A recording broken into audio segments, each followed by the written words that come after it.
keep it interesting to America. Yeah. Well, she said, and we were talking about your humor, that your humor offends white people. And I'm not that easily offended. Like, I'm not coming from a spot where Richard Pryor is going to offend me. I think you have humor that makes us see a lot of the truth and laugh at things we wouldn't normally laugh at. I think that's part of what you're doing. What do you think that these executives are afraid you're going to do to white America? Probably stop some racism. Stop racism? Yeah. I'm probably afraid of that, because then people don't hate each other, and people start talking to each other, and then they start talking to each other, they find out who's the problem. Which is? Greedy people. Toni Morrison's Beloved challenges the dehumanization of slavery through various elements of physical and psychological abuse. But it is important to note that although the core manufacturing of slaves depends on the separation of families and community, and thus their humanity, it is not without reason to believe the same cannot be said by those who own the slaves. While the separation of their humanity may differ from how slaves are separated from theirs, there still exists the guiding principle, the ever-taught tether to the reality that he who fights monsters risks the possibility of becoming a monster. Furthermore, those who seek to be free of their own monstrosity end up becoming slaves themselves. Within the heart of Toni Morrison's Beloved lies a story I believe every American should read. It is not a story that pertains to only one race. It is a message that she hopes everyone will find that is hidden beneath the surface. I just think it's part of capitalism, is to promote racism. You know? And that separates people. So they keep people separated, and that keeps them from thinking about the real problem. You see, we can use a Marxist literary approach to see how a lack of humanity in our society keeps the proletariat slave society bound and their bourgeoisie masters accustomed to their shackles, both during slavery and after it ends, preventing true freedom and an end to racism. Marxist thought asserts it provides answers to the many facets of the human experience, challenging the opposing capitalist notions with a clear and concise view of human history and how humanity can save itself from a meaningless life of alienation and despair. Through the Marxist literary theory, it can be surmised that true freedom is realizing the wall in front of you and pushing past it, opening the gates to gaze upon the untouched, the unknown, the unlived, and finally being at peace with yourself. However, a worldview that affords a bright promise for the future and a transformation of society will not vanish with the knocking down of a wall, especially if what stands in the way of even seeing that wall is the jungle. Stampede describes this jungle ideology in the latter half of the novel as swift, unnavigable waters, swinging, screaming baboons, sleeping snakes, red gums ready for their sweet white blood. Simply put, the jungle is a place inextricably bound to the proletariat slave, shaping their essence, their emotions, their humanity, and keeping them confined to a dehumanized society. Taking a look into Louis Althusser's approach to this theory and his process of interpolation, the idea of hailing the subject by using the structures and binding principles of society through the power residing in naming, as well as some eco-critical and psychoanalytical ideas, I will be using Beloved's jungle ideology and the novel's use of nature symbolism and rememory and disremembering to present a key to the chains which binds the proletariat slave to this hegemony. The significance in Black Americans taking the power of the word Negro back for themselves, although not present in Beloved, is not lost to the author. In the ways of the hegemony perpetuated by the bourgeoisie masters, the assumptions, values, and meanings that shape meaning and define reality for the proletariat slaves are these suppressive, vilifying confinements which keeps them in chains.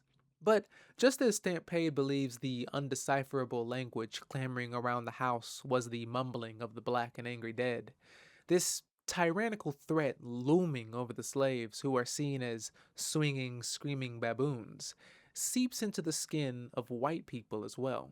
What's left is nothing but a shell of their former selves, a human so out of touch with their own humanity that the deception, which was meant to force the working class to adopt the capitalist beliefs, has allowed the capitalists to adopt their own monstrosity.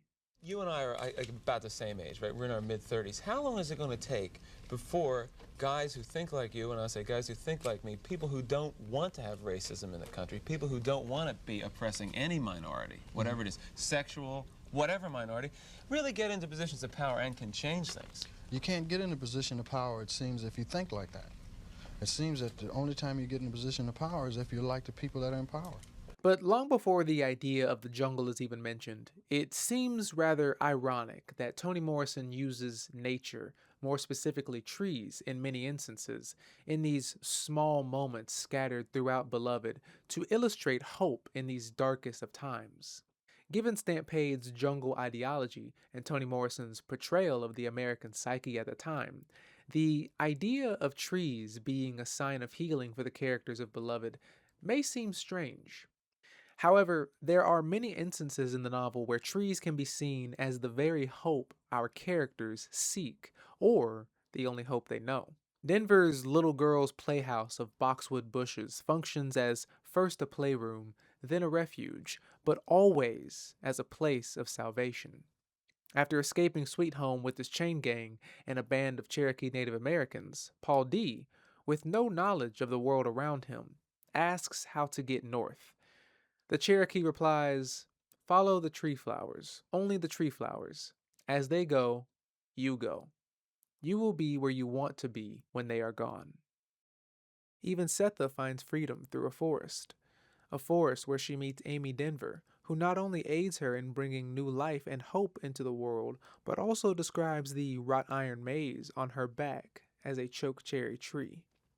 This, along with the birth of Denver, who is the embodiment of hope in the novel, encourages Sethe to see the beauty in the brutality.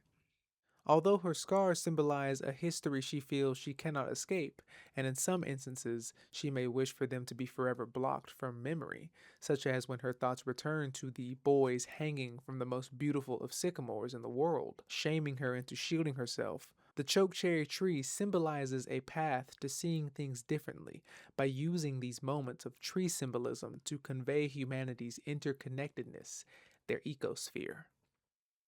However, as much as Toni Morrison utilizes this symbolism of trees, it is not always hopeful. Sixo's death by fire and the sites of lynchings ties trees to the darker sides of humanity, which can be linked with the jungle ideology of Stampede.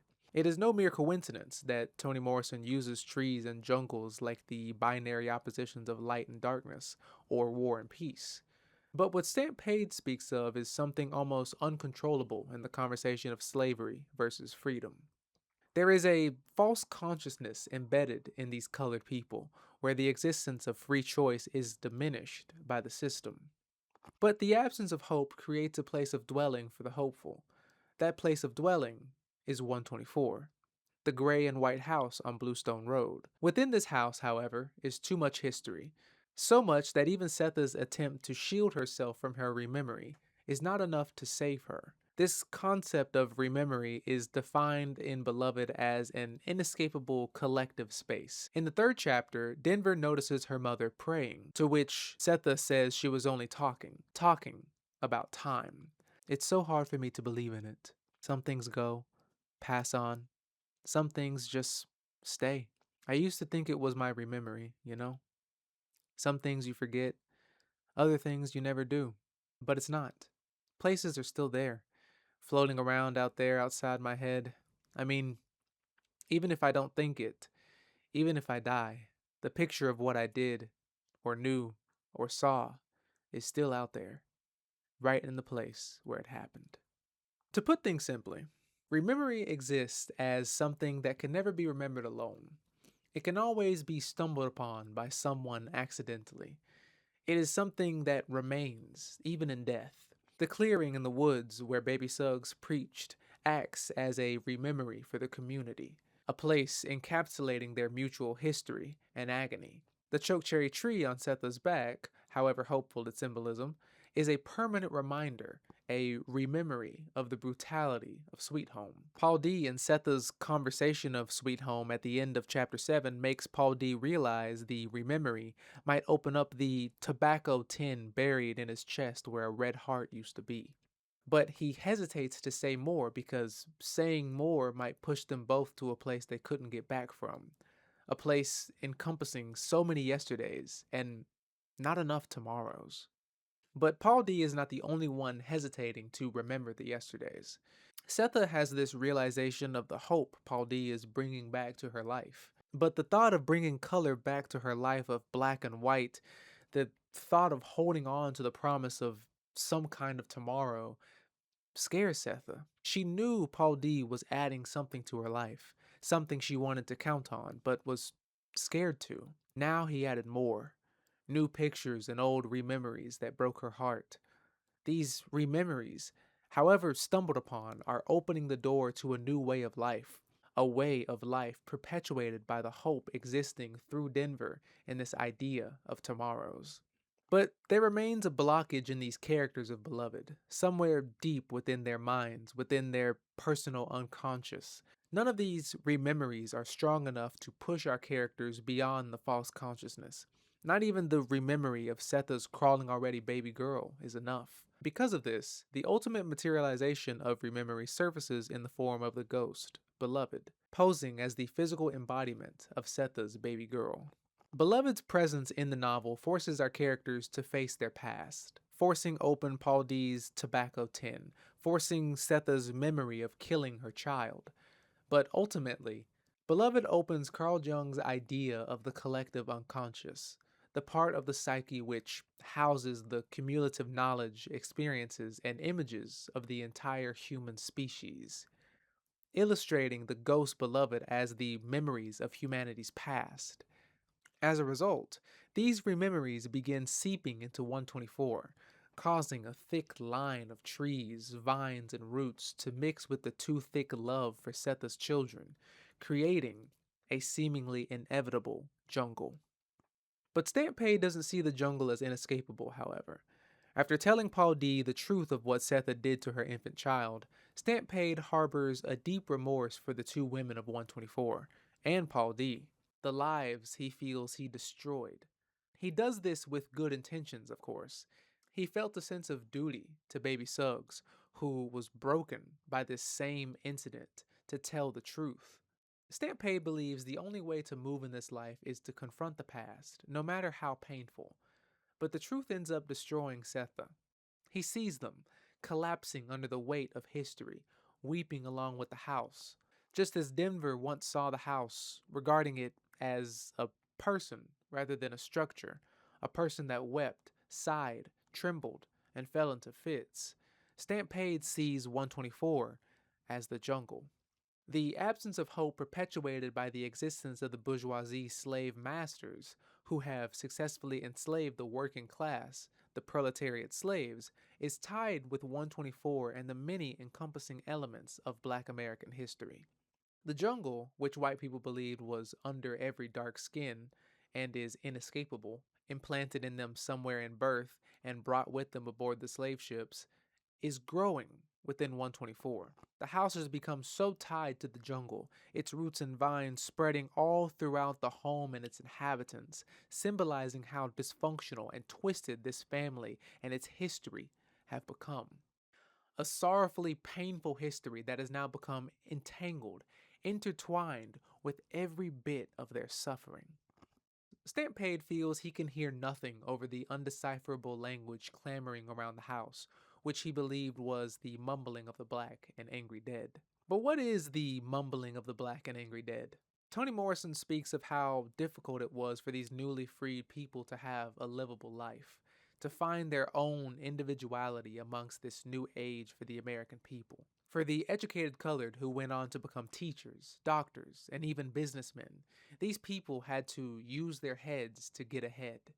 However, no matter how hard these men and women strive to be seen as different, they still had the weight of the whole race sitting there, watching them, waiting for them to either prove that rising above those preconceived notions is possible, or that this nightmarish reality is indeed inexorable.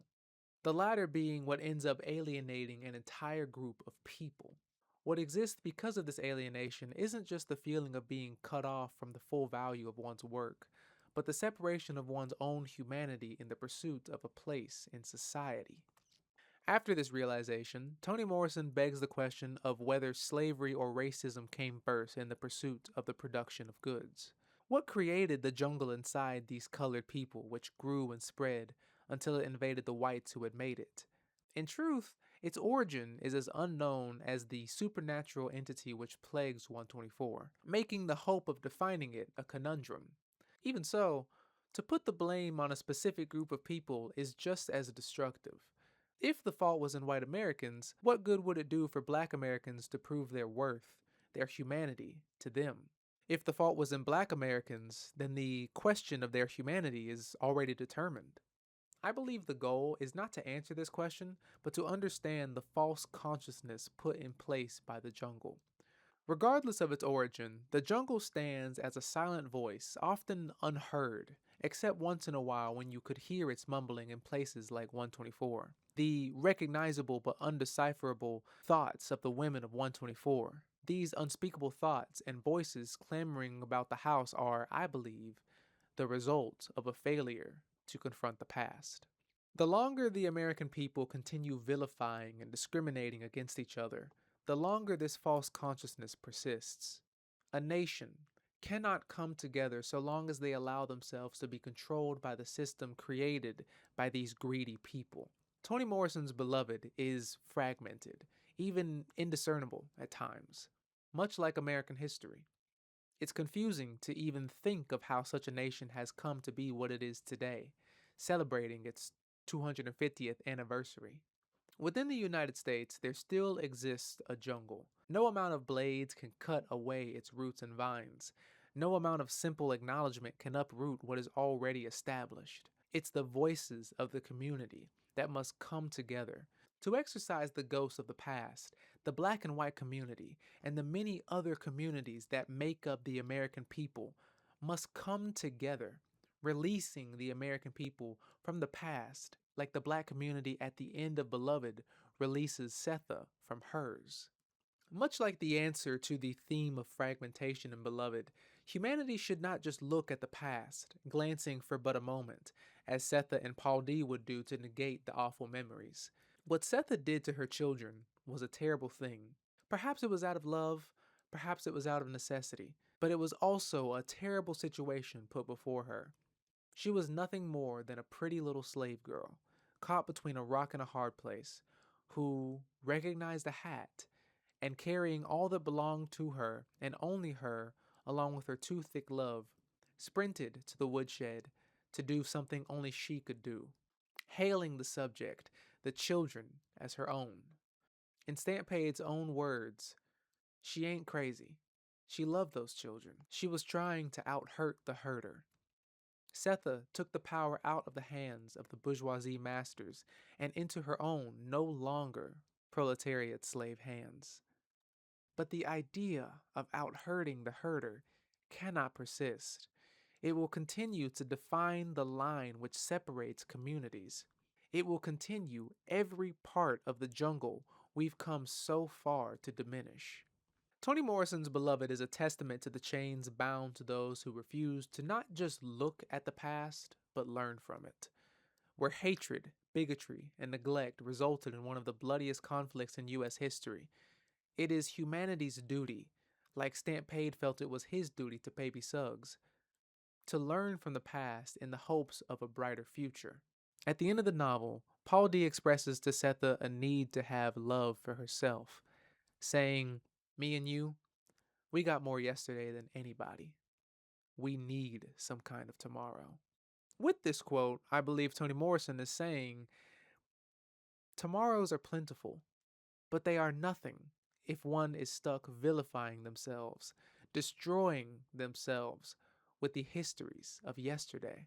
This, I believe, coincides with this idea Beloved presents, called disremembering, an idea signifying the collective hope to not erase the terrible past, since it will always be a part of our characters, and it will always be a part of our country's history, but to erase the stain left by the atrocities of slavery. After all, it was not a story to pass on. It is simply a wish to welcome a beautiful tomorrow with open arms. The day Stampede saw the two backs through the window and then hurried down the steps, he believed the undecipherable language clamoring around the house was the mumbling of the black and angry dead. Very few had died in bed, like Baby Suggs, and none that he knew of, including Baby, had lived a livable life. Even the educated colored, the long school people, the doctors, the teachers, the paper writers, and businessmen had a hard row to hoe. In addition to having to use their heads to get ahead, they had the weight of the whole race sitting there. You needed two heads for that. White people believed that whatever the manners, under every dark skin was a jungle. Swift, unnavigable waters, swinging, screaming baboons, sleeping snakes, red gums ready for their sweet white blood. In a way, he thought, they were right. The more colored people spent their strength trying to convince them how gentle they were, how clever and loving, how human, the more they used themselves up to persuade whites of something Negroes believe could not be questioned, the deeper and more tangled the jungle grew inside. But it wasn't the jungle blacks brought with them to this place from the other, livable place. It was the jungle white folks planted in them. And it grew. It spread. In, through, and after life, it spread until it invaded the whites who had made it, touched them every one, changed and altered them, made them bloody, silly, worse than even they wanted to be.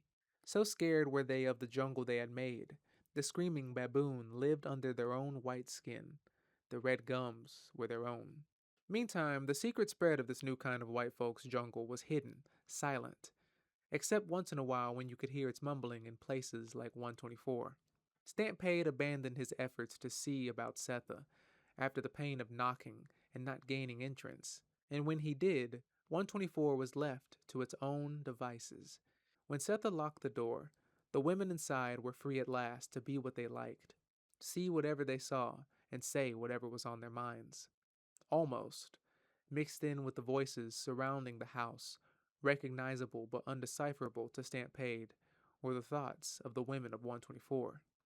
Unspeakable thoughts, unspoken.